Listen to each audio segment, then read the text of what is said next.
नमस्कार दोस्तों, मैं आज आप सबके बीच एक महत्वपूर्ण टॉपिक को लेकर आया हूँ, जो टॉपिक है अनुशासन। अनुशासन जिसका शाब्दिक अर्थ होता है शासन के अनुसार चलना। अनुशासन वह मूलभूत गुण है जो किसी भी व्यक्ति को व्यवस्थित, संयमित और गुणवान बनाता है।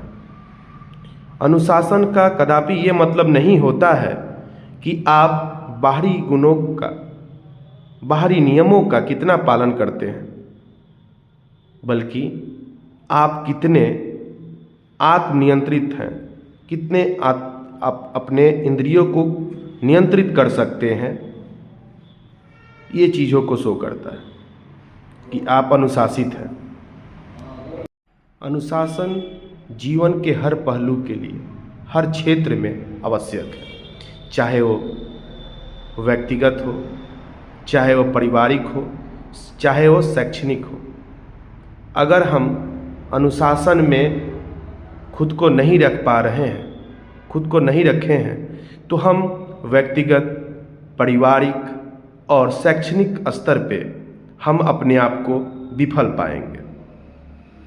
हमारे जो भी डिज़ायर है उसको हम फुलफ़िल नहीं कर पाएंगे। क्यों? क्योंकि हम अनुशासनहीन हैं। तो अगर हमें अपने लक्ष्य को पाना है, अगर हमें अपने लक्ष्य को पूरा करना है, तो इसके लिए हमें अनुशासन के बंधन में बंधना होगा, अनुशासन के नियमों का पालन करना होगा। बिना अनुशासन के हम कुछ भी नहीं कर पाएंगे, कोई भी कार्य हमारा व्यवस्थित नहीं होगा। इसलिए अनुशासन का पालन हमें, चाहे वो व्यक्तिगत हो, पारिवारिक हो या शैक्षणिक हो, उसमें हमें नियम पूर्वक पालन करना चाहिए। अगर व्यक्तिगत बात करते हैं तो जैसे कि हमें सुबह में जल्दी उठना, एक्सरसाइज करना, नियम पूर्वक अगर हम एक कार्य करते हैं तो हम शारीरिक रूप से स्वस्थ रह सकते हैं।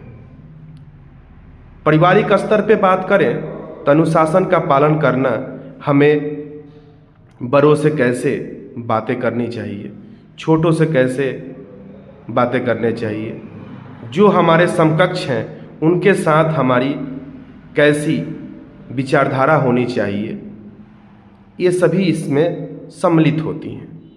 हमारा बैठना, हमारा उठना, हमारा बात करने का ढंग, ये सभी अनुशासन के अंदर ही आते हैं। अगर हम खुद को अनुशासित नहीं कर पाएंगे तो फिर हम उस परिवार को भी अनुशासित नहीं रख पाएंगे। हमारा परिवार हमारे वजह से बिखर सकता है। क्यों? क्योंकि हम खुद अनुशासित नहीं हैं। अगर हम सुबह में अपने कार्य को नियमित पूर्वक करते हैं, सुबह अगर हम जल्दी उठते हैं, तो जाहिर सी बात है कि हमारे जो छोटे हैं वो भी इस चीज़ का पालन करेंगे।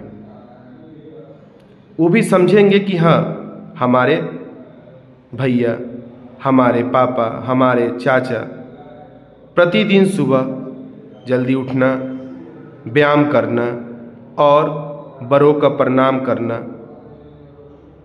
साथ ही अपने क्रियाकलाप को पूरा करना सबसे अनिवार्य है। तो वो भी इस चीज़ को पालन करेंगे। हमें उनको सिखाने के लिए कोई एक्स्ट्रा इफर्ट नहीं लगाना पड़ेगा।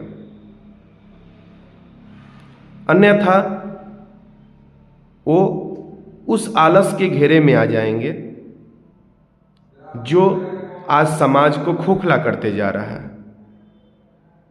आज किसी को प्रणाम करना, किसी को सम्मान देना, जो हमारे आने वाले जनरेशन में देखा जा रहा है कि ये क्षीण होते जा रहा है। प्रणाम करना उन्हें शर्म आ रही है। कैसे हम दूसरे को प्रणाम करें?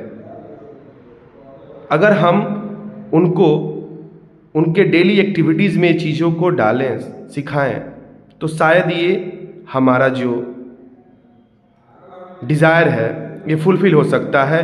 वो भी उस अनुशासन के पथ पे चल सकते हैं और जीवन में कुछ कर सकते हैं। शैक्षणिक कार्यों में बात करें तो सुबह जब वो स्कूल जाते हैं तो उन्हें अपने टीचर को गुड मॉर्निंग बोलना, उसके बाद अपने सीनियर्स को गुड मॉर्निंग बोलना, अपने क्लासमेट्स के साथ रिएक्ट करना, गुड मॉर्निंग बोलना, गुड आफ्टरनून बोलना, ये सभी चीज़ें उनमें आएगी। इसके अलावा उन्हें अपने शिक्षकों से कैसे बातें करनी चाहिए, क्लास में कैसे अनुशासन का पालन करना चाहिए, उनका बैठना, उनका उठना, उनका चलना, उनका बोलना, ये सभी अनुशासन के अंदर ही आती है, जो सबसे पहले घर से शुरू होता है। अगर हम घर पे ही उन पे अगर ध्यान ना दें, इन चीज़ों पे अगर हम गौर ना करें, तो हम ये पाएंगे कि हमारे बच्चे आगे चल के अनुशासनहीन हो रहे हैं। और इसे हम शुरू में घर से ही कर सकते हैं।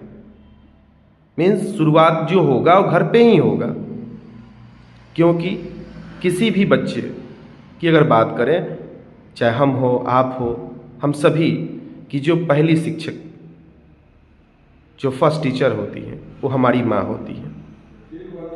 अगर हम उन्हें बताएं कि हमें कैसे किसी के साथ रिएक्ट करना चाहिए,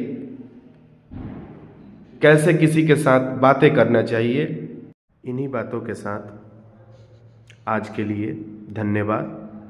कमेंट में ज़रूर बताएं कि मेरा ये वीडियो आप लोगों को कैसा लगा, ताकि मैं फिर से कुछ नए टॉपिक के साथ अपने विचारों को आपके सामने व्यक्त कर सकूं, जिससे आप में, हम में और हमारे समाज में कुछ सुधार लाया जा सके।